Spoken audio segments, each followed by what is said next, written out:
a lot of exciting things. Now, I want to talk. This is Disaster Preparation Month 2024. And what we're trying to do, how did this start out? Started out right after 9/11, where I was getting with people, and they were saying, look, that's from the prepper movement. There's a lot of focus on that. And let me explain it to you. Between 3 and 5 million people in this country of ours, this fine country, consider themselves preppers. Now, that's probably a lot more. Did you ever go to the store and say, you know what? The beans are on sale. I'm going to buy some more beans. So we have them later on. Or the pasta's on sale. We're going to go buy some extra pasta, rice.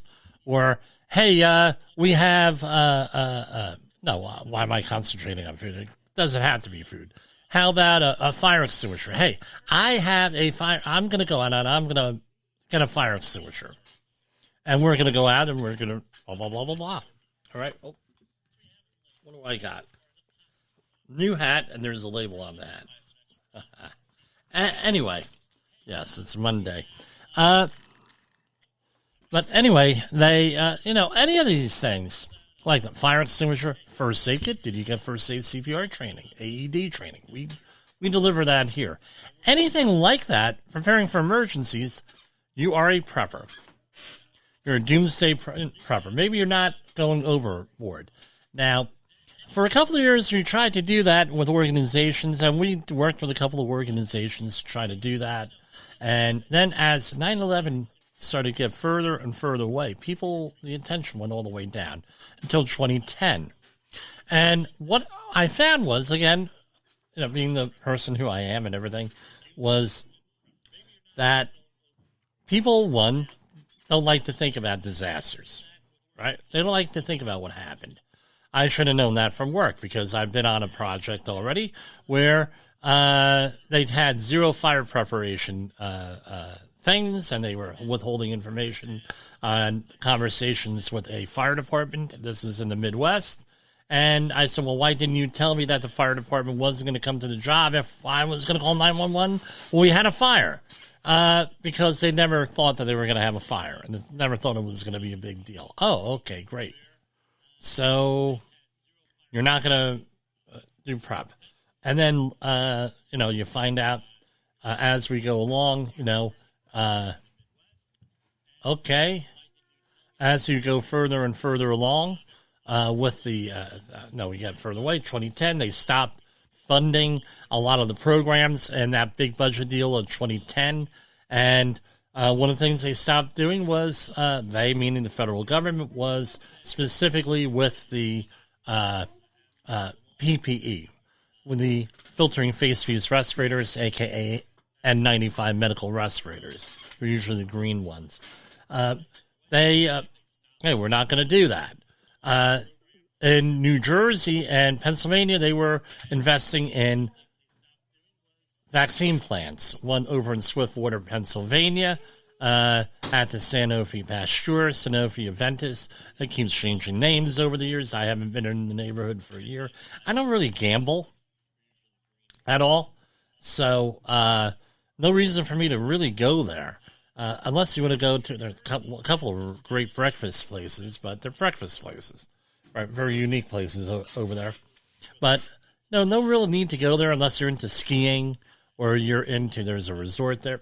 And the government, $187 million in private funds were used to build a vaccine plant for a pandemic that never happened with the flu.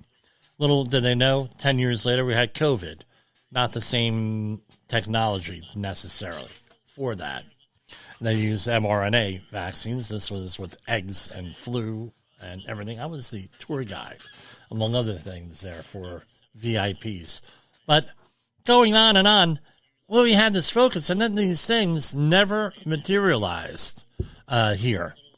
Zero. Nothing ever materialized. So everybody, their thoughts went away. And people didn't want to hear that the government is not prepared for emergencies. Didn't want to hear it. You should have 3 to 4 days of emergency supplies in your house, food, whatever you're going to need. Nobody wanted to hear that. You should know, especially in 2008, we had a financial crisis in this country that may be happening again. No, a lot of doom and gloomers here.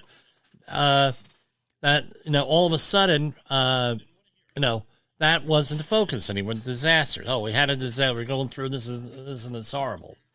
Everything that is going there, everything got away from that, from actual disaster. And then in 2012, in our neighborhood, we had Superstorm Sandy. I mention it because it's my experience with a storm thing, with storms. I know down in Florida, down in Alabama, the Gulf Coast, Hurricane Katrina in New Orleans, and all of these other, you go through it routinely. It's almost like routine. Up here in Northeast, no preparation for it, very little. To the point, and we all know what happened there. And we had land use approved from the 1930s even until today. They built communities down on the Jersey Shore that probably should have never been built. And we're still recovering from that. There's still a lot of recovery. You go down the Jersey Shore. I wasn't down there this year, driving down Route 9. If you're familiar with the Bruce Springsteen song Born to Run, Highway 9 is in there. I haven't gone down there, but last time I was there was last year, and they were still rebuilding from Superstorm Sandy in Bayonne, New Jersey, right down on 22nd Street. There are apartments there that have been condemned from Superstorm Sandy. So recovery is delayed up here. It's still in a lot of people's minds. But we got away from this. People don't want to hear that their government's not prepared. I'm here to tell you that the government is not prepared, 100%. With that. And I learned this dealing with the anthrax cleanups in 2001, October 2001. And again, very difficult to find anyone wanting to talk about that. I've tried again and again. Nobody wants to talk because they have NDAs, non-disclosure agreements going and everything. So recently I was appointed, and then I was eventually elected to my church council. I'm an elder there. Yes, I know, elder. And I was an elder at my old church where we tried to do some of this stuff. There was no disaster preparation and everything, working with the local community. It fell upon deaf ears. So what we ended up doing was I shelved it. I had come out with Nuclear Terrorism, a family survival guide, where I compiled a lot of the information I had with that. Biological, kind of hard. It was a very difficult subject, at least for me to write about, because of NDA agreements and everything else. And then we got a good, quote unquote, shot of that in 2020, starting September 2019, where there were reports out of China, of problems and everything. And then all of a sudden, all the PPE disappeared and everything else. So what we ended up doing was this. I ended up saying, look, why don't we do a disaster preparation little talk? 15 minutes, 20 minutes. And that was yesterday. My wife limits me to 15 minutes when I talk in front of people. I can't imagine why that is. So I'm going to share that. I'm going to go to a brief commercial break here. I'm going to share with you the talk on disaster preparation that I gave yesterday with my church. So let's set that up, and I'm going to go to commercial break. OSHA recordables, catastrophic losses, environmental disasters. You want answers? So do I. This is Jim Posel with Safety Wars. That's my daddy! Hey there, safety professionals. Welcome to another episode of Safety Wars on Safety FM, hosted by Jim Posel. And today we're diving into what it really means to be on the front lines of the safety war.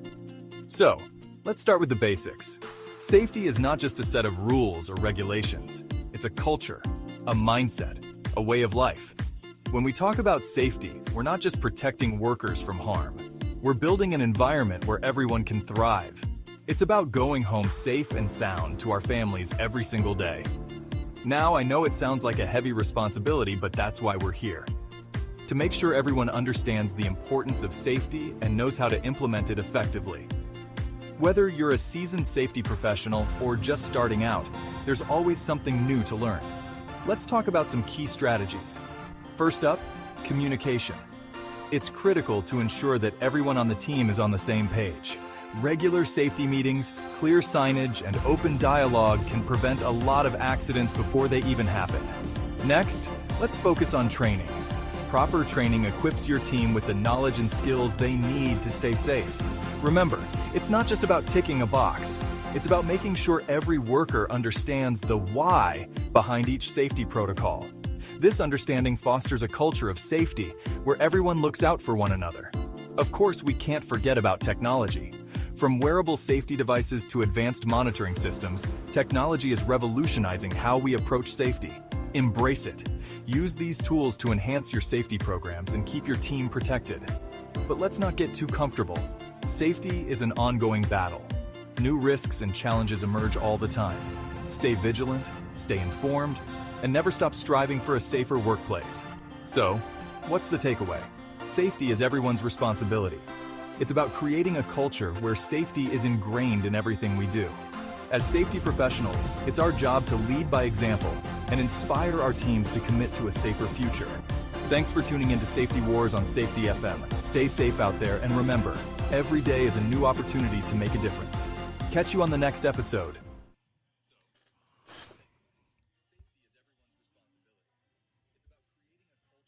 From the front lines of the safety war, it's Safety Wars, with your host, Jim Posel on Safety FM. Get ready to face the harsh reality. So here we have, now we talked about, to remind everybody, this is a presentation I gave yesterday in my church. So what is the biblical basis for disaster preparation? Here we have two things. This is Genesis 41, 47 to 49.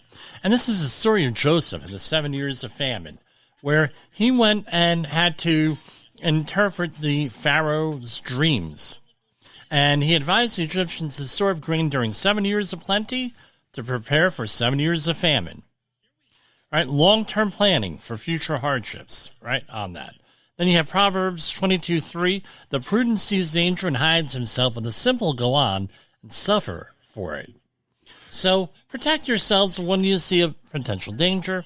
And that's two of many Bible stories dealing with that. So question one, what is a disaster? Right? And then we also talk about what is safe, always. What is a disaster? A disaster could be anything to you. It's personalized. It could, we also could be out there for everything. We understand personalized disaster. You lose a job. Your house burns down. You have a flood. You have an illness. You have any number of situations that may impact you personally. We'll talk about that in a little bit. And then we have regional. We mentioned them. Storms. Could be winter storms. It could be weather events. It could be an earthquake. It could be war. It could be anything. It could be anything here with disasters. Now, we went into this. And again, we're going to talk about what I ask this on every one of my presentations, every one of my trainings, everything. What is safe? What is safe? You have the traditional view. Safety is zero risk, zero accidents, zero emergencies, zero illnesses, 0, 0, 0, 0. You name it, it's zero. Then we have, then I mentioned, hey, you don't think so? How many times do you see this going into a workplace? The truth of the matter is most people don't. These signs, I have two, for the people on the radio, I have two signs. and both of them are zero accident signs. We have, we see this all the time, and this is like it's part of our psyche. Safe means zero, nothing happens. Then we get into the situation, well, if zero happens, then when something does happen, doesn't mean we're not safe. You got people with a lot of anxiety disorders out there that, I'm not safe. I mean, this goes on now. I'm noticing it with a lot of children where something, back during Gen X, something would happen. The parents would be like, there's nothing to be afraid of. Stop. And this caused a lot of psychological trauma because we didn't learn how to cope with things. But now we're going the opposite direction where everybody upsets everybody else. And as I tell people, if you're going to be freaked out, if you're going to not be able to cope with stuff and learn coping strategies, you're going to be manipulated on a whole bunch of different levels. Yeah, you will. There's a book out there. You may remember this commentator. He's elderly now, so I haven't seen him in a lot of years. He's from Jackson Hole, Wyoming. Jerry Spence, How to Argue and Win Every Time. And it is a book on how lawyers manipulate people and how you make an argument. And it's about manipulating emotions. Now we have everybody out there manipulating emotions. And sometimes people pick up on it. They say, well, you're trying to scare me into doing something. Or, hey, like when I say, and then when you get people out there saying, all is well, all is well. There's no problem out there. And then you go and you tell them, look, we're not as safe as you think so. And and it's like, you're not as safe as everyone thinks. Hold on. Is this playing?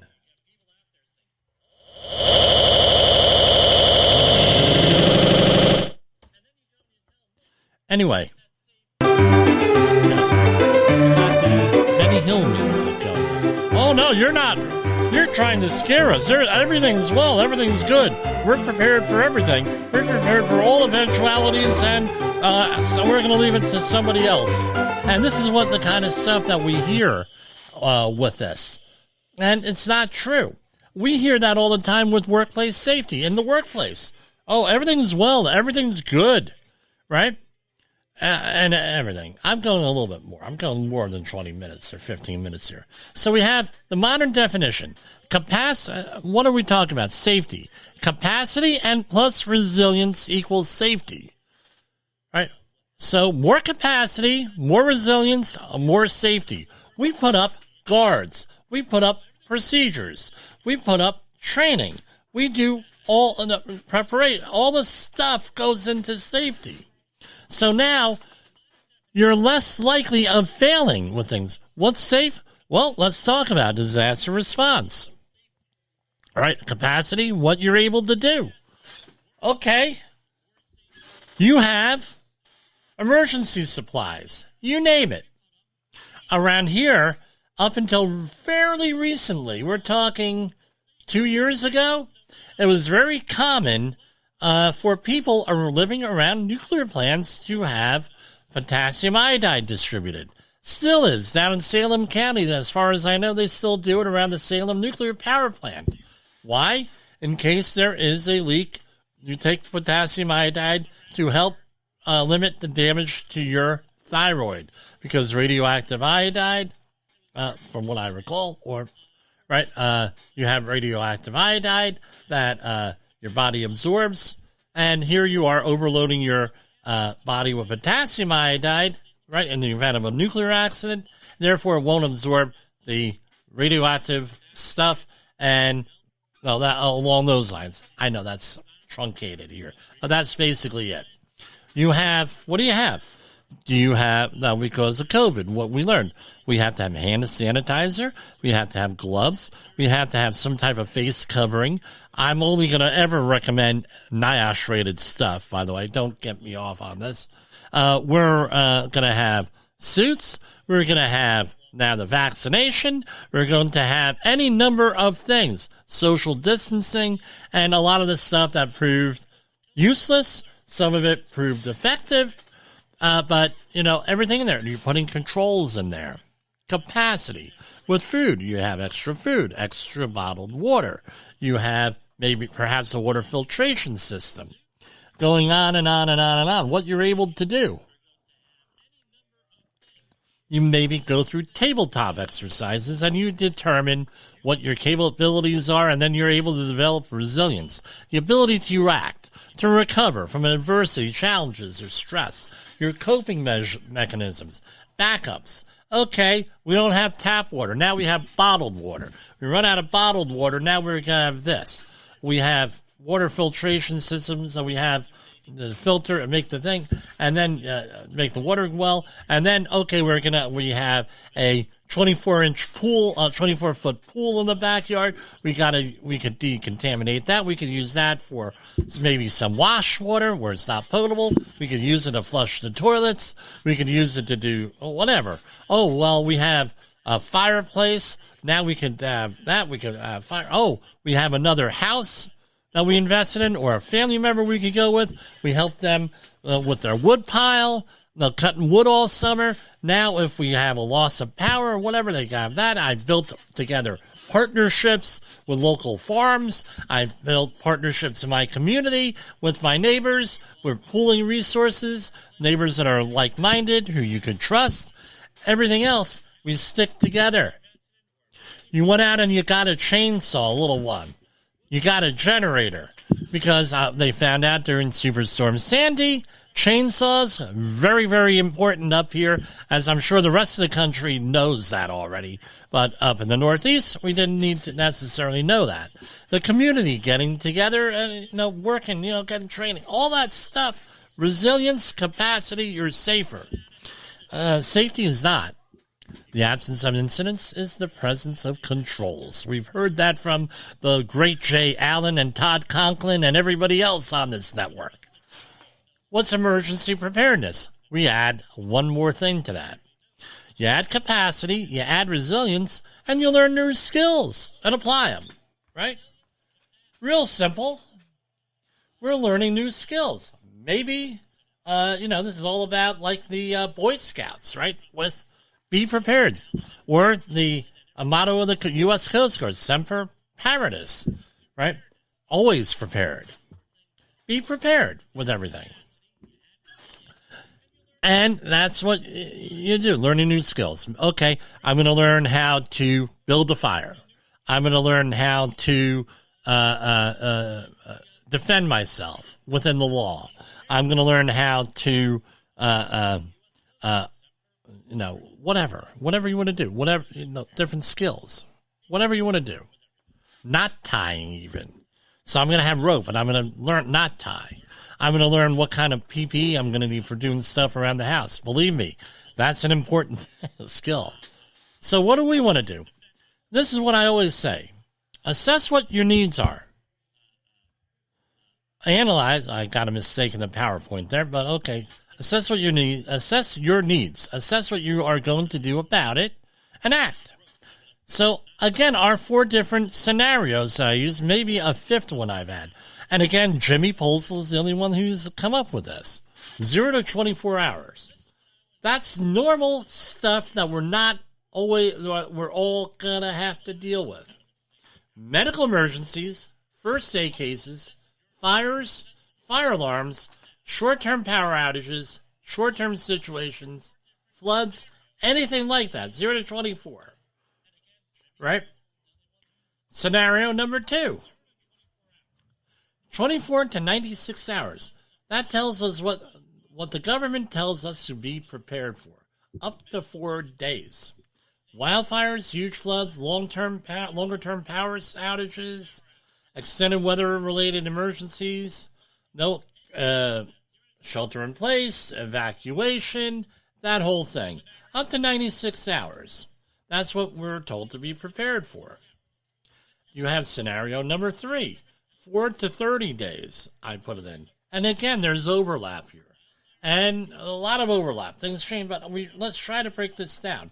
So most people, I tell them, look, scenario 1, scenario 2. When you start to get into 4 to 30 days, now you start to have a situation. Don't think that we can have a supply disruption. Here in the Northeast, they're talking about a supply chain disruption starting October 1st because of Longshoremen Union going on strike here and ports shutting down. Supply chain disruption. Keep tuned on that one. Again, that is a possible disaster. So we're going to have everybody run out and get milk. They're going to get bread. They're going to get eggs. And they're going to get pancake syrup. And they're going to get some cinnamon. And we'll be all prepared to make French toast. Right? With that. Again, we got caught up on one of our jobs with a supply disruption when a ship got stuck in the Suez Canal, and a lot of the equipment that we needed and stuff we needed for the project was stuck on the ship. Anyway, stuff gets unexpected. Now you get into 30 days plus. It's a whole new situation that is essentially off the grid or primitive living. That's a huge commitment, storage of huge amounts of water, food, fuel, etc. So let's talk about, and it could be a mix, right? Pandemic lockdowns. Some communities are going into now. They're worried about mosquito incidents they're worried about, and they had recommended lockdowns in some Massachusetts towns recently. Some would argue that these pandemic lockdowns haven't stopped. If you have a family member in an old age home or nursing home, assisted living, rehab, anything like that, guess what? Someone comes down with COVID, the whole place is under lockdown. So we talked about medical information here with this. So we're going to pull up our medical stuff that we put together. Okay. Let's do this. Now you're going to see me. Your screen.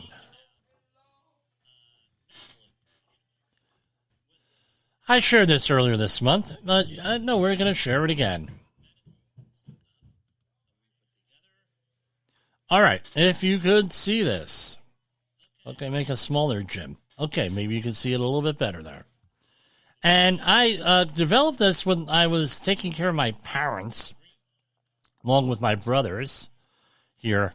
And the question is that, this was a nice, handy little form and everything else.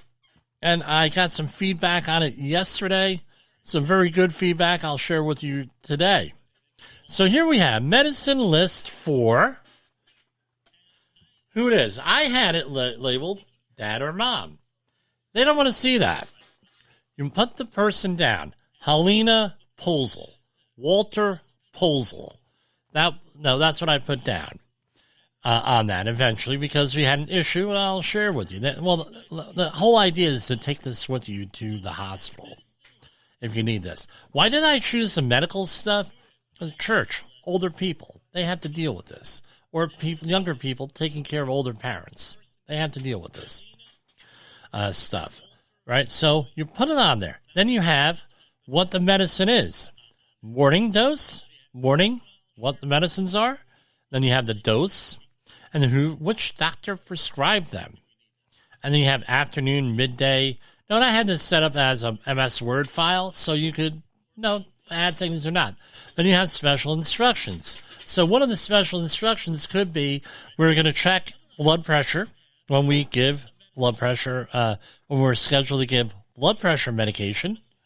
And then we, if the blood pressure is above a certain level, then you take the appropriate medication. If your blood sugar, if you're diabetic, is above or below a certain level, this is what you do. Special instructions with this. No, so let's say that you're on dialysis. With dialysis, in Jimmy's experience, there are certain medications that or you're only allowed to take on days where you're not receiving treatment. All right? With that, and there are some medications that you have to give during treatment. It all depends on your particular medical situation. I'm not a doctor. I don't play one on the internet or TV. All right? Or on Safety FM. All right? But whatever, special instructions. And then you have a list of medications and what they are for. Now, you may say, well, isn't this a repeat of the above? No, it is not a repeat of the above. When they, meaning medical professionals, are entering data into the system, they go by lists of medications. What are they for? What's the dose and time per day? Right, meaning 5 milligrams 4 times a day. And who the doctor is who prescribed it. That's how it gets entered into their database. So you make it very, very simple for the medical providers for that. And then the doctors and contact information, what kind of doctor, and their phone and address on there. Now, now hospital information. What hospital are they supposed to go to? Are they supposed to go to hospital A or hospital B? So, for example, with my father, he had a medical situation the Tuesday, I believe, before he died. He died on a Friday, and this was on, Saturday. He had a medical situation, and he went in for a procedure on Tuesday and Wednesday. He got to the hospital. He had some complications. We brought him. No, and now I said, look, I got to call 911. They said, I said to the hospital, I just got off the phone with his doctor. His doctor said to bring him in now. This is what his medical situation is. They said, well, we have to go and check it out for ourselves. I said, okay, the doctor said to bring him now. Okay. I said, okay, I'm going to be back here in 2 minutes. If you don't get the ball rolling, I will be calling 911 myself. The ball is in your court. You figure it out.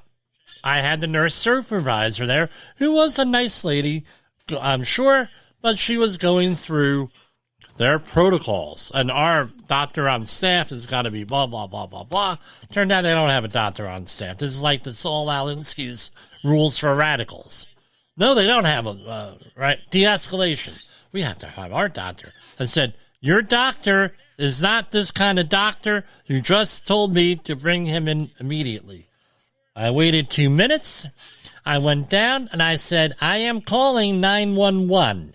You did not do your job. He was told to go to call 911 now. I called 911. Guess what? The people came. All right? The people came. And by the time the ambulance came, now their doctor was in there, quote unquote. Well, what's the problem? What's this? What's that? The EMT comes in and they are all talking. And I said, you are going to stop talking and I will do the talking. Everybody be quiet. So, okay, I have this out. And I say, okay, this is what the situation is. This is his medicine list. I handed it to the EMT. Number 1, all spelled out for you. Number 2, he is going to this hospital, not the hospital you're going to take him to. I already spoke to the doctor. This is the problem number 1. This is the problem number 2. This is the problem number 3. This is the problem number 4. Number 5, the doctor turned around. He was on his way home to the Jersey Shore. He turned around. He will meet us at the hospital. Period. End of discussion. Now, do you have any questions? You know what the EMT says to me? Mr. Posel, you are, I wish everybody was like you. All right, guys, load them up. And that was how it went. My father was so happy that I took charge, and he said, do you act that way at work? I said, when I have to. So he'd go out, I would take him out, and the ambulance guy says, what exactly do you do for a living? I said, I do this, and I do this. Oh, okay, keep doing it. We need more people like you. Gave me a pat on the back, and attaboy. But anyway, my wife says I shouldn't share anecdotes like that, but oh well. I do anyway. Anyway, that's what happened. Because why? That's why you have to have the hospital information on there. Because not every hospital is equipped for the same thing. There are different types of hospitals. Case in point, I was on a project in California. Someone got hurt, very serious injury. I said, thank God the ambulance and the hospital is across the street, and the ambulance squad is right next to the hospital.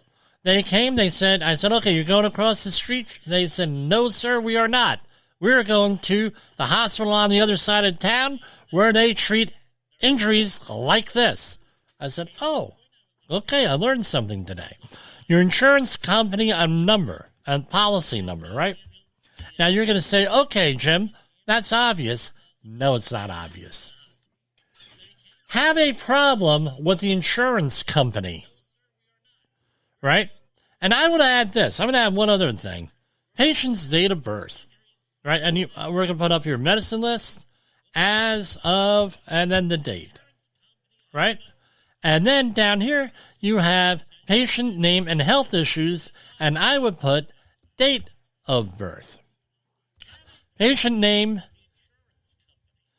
date, because that's how they, and address.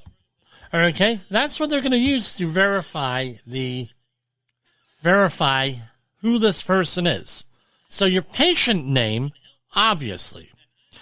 Date of birth. Now, if you are from Eastern Europe, all right, you could have multiple dates of birth. Believe me, I worked with an Eastern European company for many, many, many years, managing their safety. The dates and the names and everything else get all fouled up. Because this is what happens. You have your actual date of birth.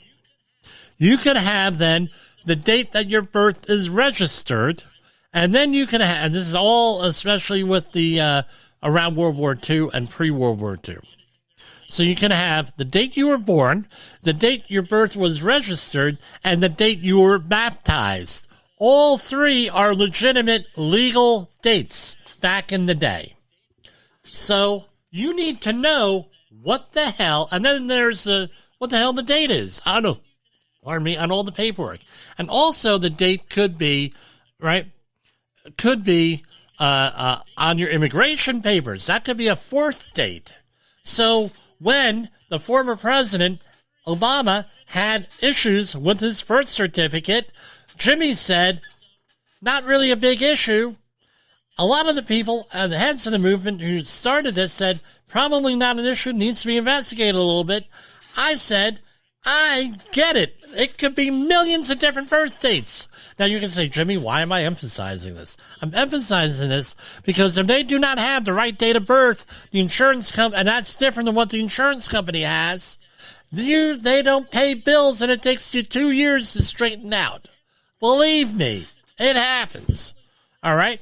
Because my mother was in a situation like that.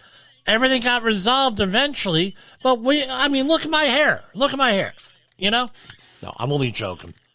My brother handled that. But, it takes months, if not years, to straighten out the hospital bills. And they don't want to hear anything. Right? Eventually, everything gets straightened out.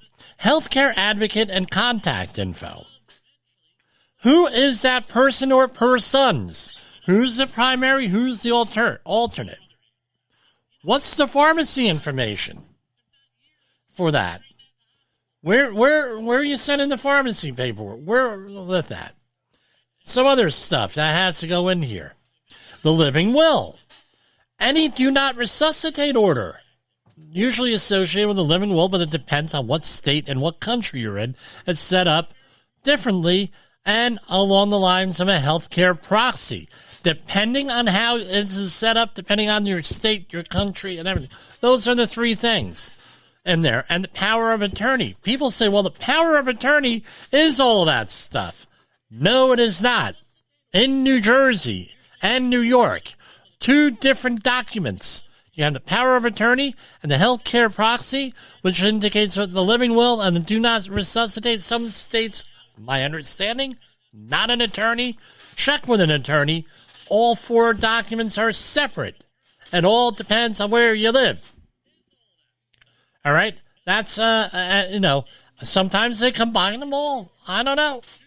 When I've had to deal with it, it's been a healthcare proxy, power of attorney, living will with that. And the healthcare proxy is included in the living will, which says do not resuscitate. Who knows? Do I have to mention Terry Schiavo case? We'll go back in the way back machine on that. And by the way, you did not hear the whole story of that on the news. I know the other side. All right, I know the attorneys. I spoke to the attorneys on the other side. I spoke to family members on the other side and other people. You didn't get the full story on that. Why? Because we're all being manipulated by the freaking news. Yes. So, that's what you have. So, in review, you got to prepare, especially for this medical stuff, guys. It's going to bite you on the rear end here with that. Let's go to, no, I don't want to end stream. Let's go to remove from stream. Okay, there we are. Got a little personal here. Maybe a little bit too personal. But this is what you need to look out for. These are the pitfalls of this. You just say, well, okay, Jim, okay, well, again, disaster preparation. It's critical out there. We're going to go to commercial break, and we're going to come back. We have, how long do we have? How many more minutes? We'll finish up with the final 12 minutes worth of programming on that. We're probably not going to go into news and views too much, but we'll figure it out. We'll get there. We'll get there. Don't worry about it. With that. In a world where danger lurks in every corner, one man stands as a beacon of hope. Jim Posel, a veteran safety expert with over 3 decades of experience, now bringing his knowledge to you with Safety Wars. Engaging, informative, and always relevant. That's Safety Wars. Join the safety revolution with Safety Wars, available on Spotify, Apple Podcasts, YouTube, and wherever you get your podcasts and videos. In the professional safety community, communication and planning are just a few keys to your program's success. The question many practitioners have is, where do I start? Dr. Jay Allen, the creator of the Safety FM platform and host of the Rated R Safety Show, has built a global foundation to help you along the way. Go to safetyfm.com and listen to some of the industry's best and most involved professionals, including Blaine Hoffman with the Safety Pro, Sam Goodman with the Hop Nerd, Sheldon Primus with the Safety Consultant, Jim Posel with Safety Wars, Emily Elrod with Unapologetically Bold, and many others. As individuals, we can do great things, but as a team, we become amazing. Dial into safetyfm.com today and surround yourself with a powerful force of knowledge and support.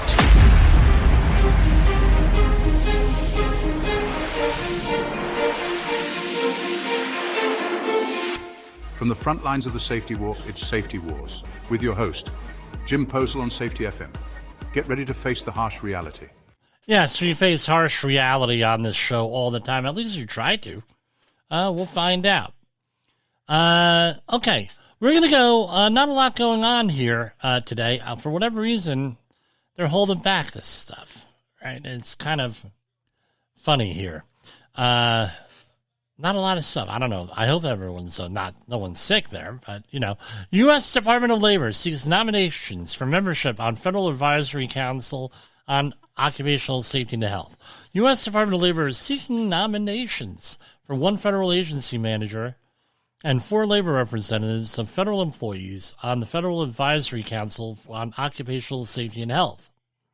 Those selected will serve 3-year terms beginning January 1st, 2025, and ending December 31st, 2027.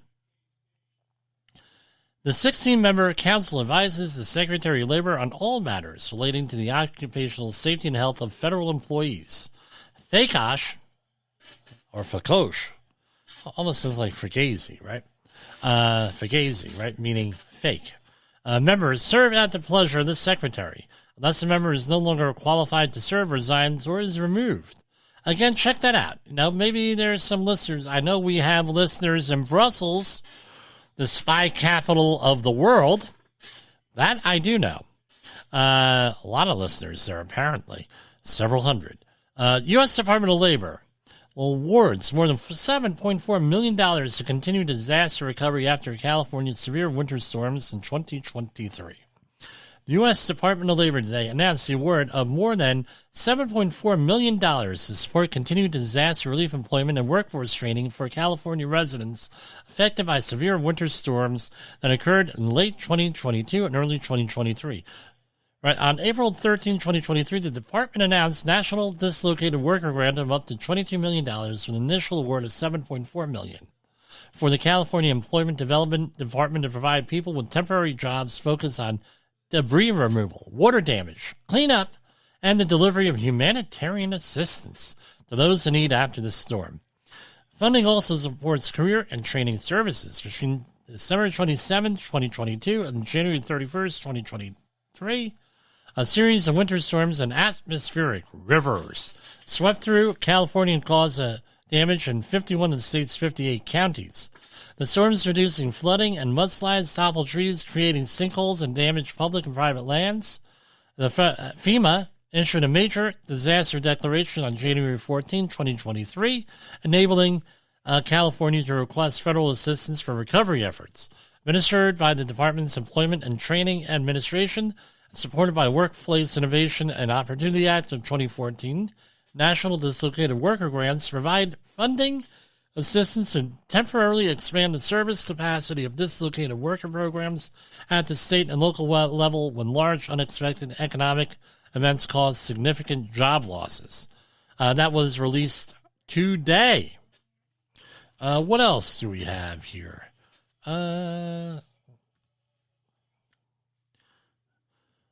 Okay. Now, one of the things that you have to ask, right, when you have a new client, especially if you're a consultant, is whether or not you have regular employees, meaning a statutory employee, or do you have independent contractors?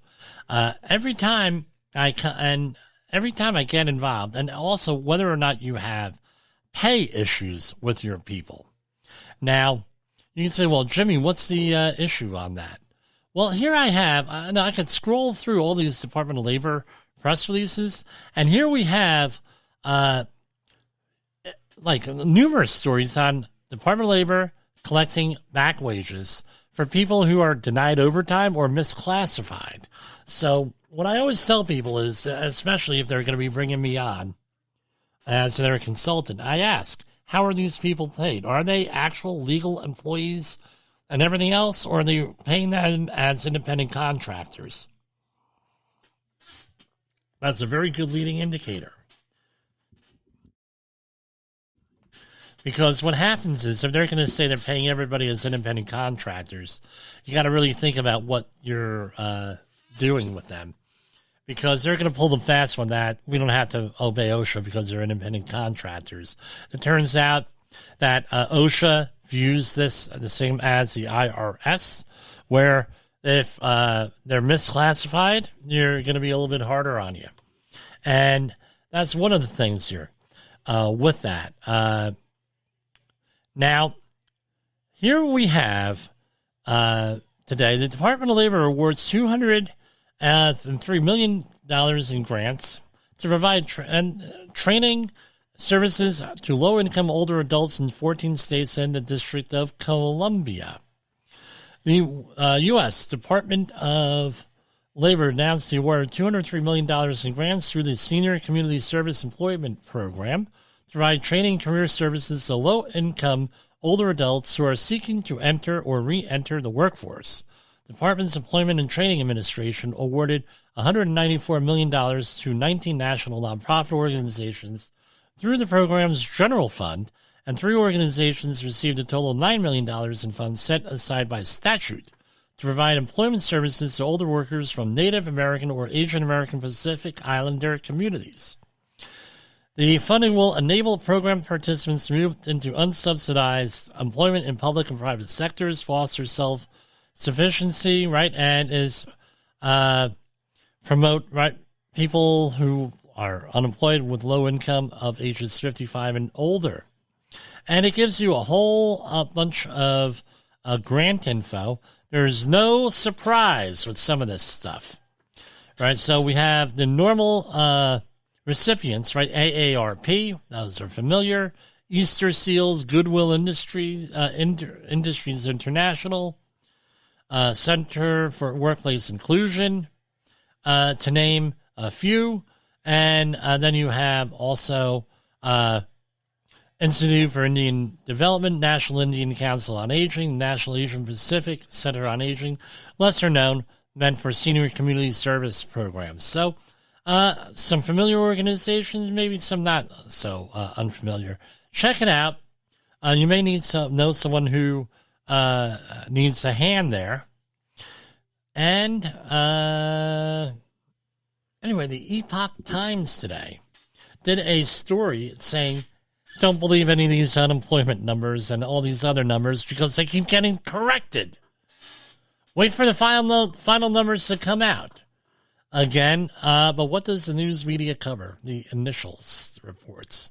That's what I got for tonight. We got about 2 minutes left. We're going to go to our outro and our normal patriotic music here. I hope to be back on the air tomorrow for Safety Wars and Safety FM. This is Jim Posel. Good night. The views and opinions expressed on this podcast are those of the host and its guest and do not necessarily reflect the official policy or position of the company. Examples of analysis discussed within this podcast are only examples. They should not be utilized in the real world as the only solution available, as they are based only on very limited and dated open source information. Assumptions made within this analysis are not reflective of the position of the company. No part of this podcast may be reproduced, stored in a retrieval system, or transmitted in any form or by any means, mechanical, electronic, recording, or otherwise, without prior written permission of the creator of the podcast, Jay Allen.